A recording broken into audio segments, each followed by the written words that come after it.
Cardiac failure is a common problem presenting to the emergency department. While most patients are quite easy to treat, patients who present with additional complications can prove quite difficult.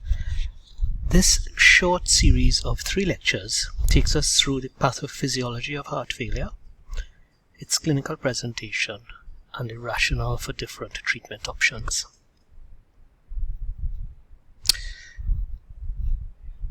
So, what is heart failure? Well, at its essence, heart failure is an imbalance of the pump function of the ventricles. Basically, cardiac output is unable to keep pace with venous return, leading to a buildup of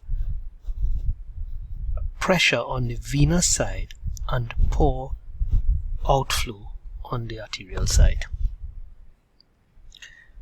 So basically, it's an imbalance between the preload and the afterload, which may be caused by abnormal myocardial contractility.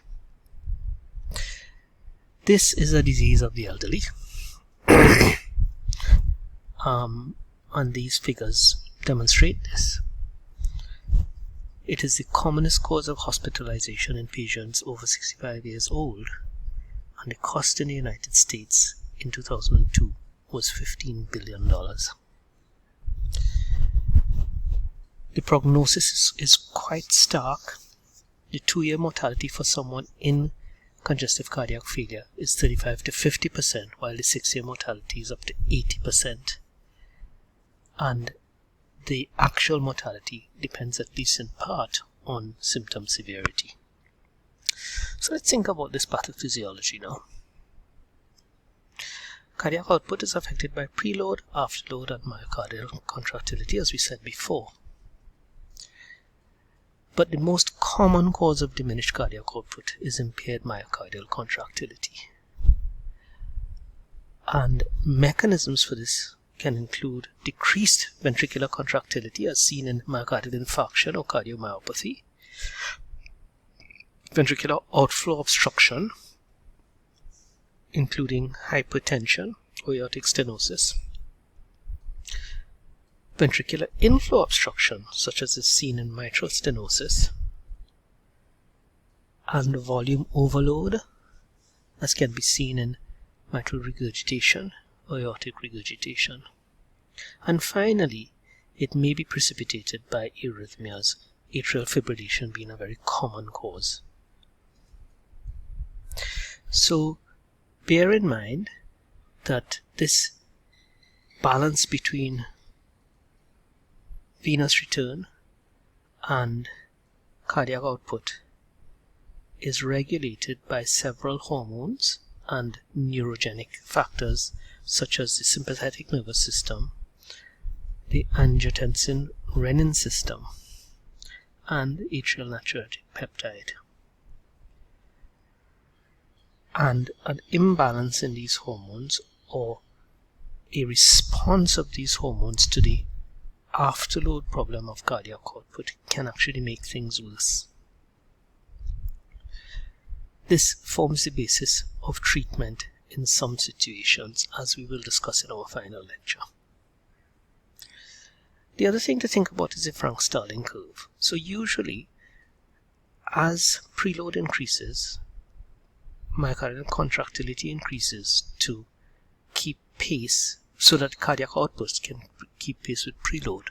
However, in the failing heart, the rise in cardiac output, contractility is impaired, and the rise in cardiac output with an increase in preload is less and also plateaus early.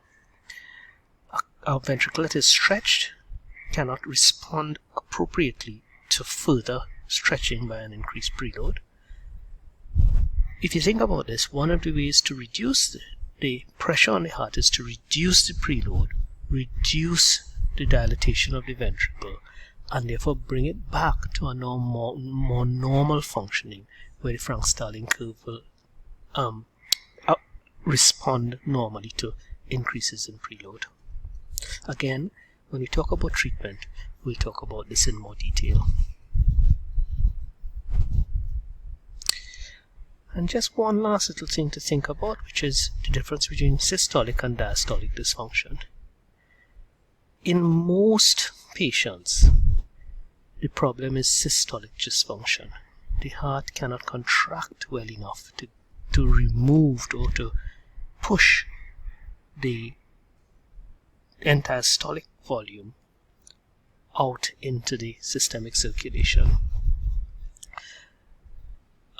Anybody with a ejection fraction of less than 40% is likely to have some degree of cardiac failure.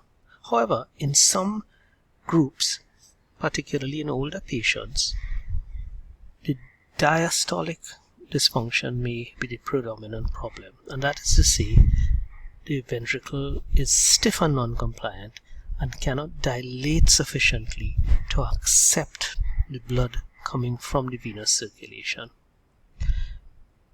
Diastolic dysfunction is seen in older people and is aggravated by tachycardia, because with tachycardia, diastolic time is reduced, and therefore if there's a problem with diastole, it's made worse by an increased heart rate.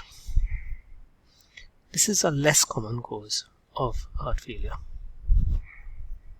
So that was a quick talk through the pathophysiology of heart failure. If you have any questions, you can post it on the WhatsApp group or on the website, and we'll try to get back to you.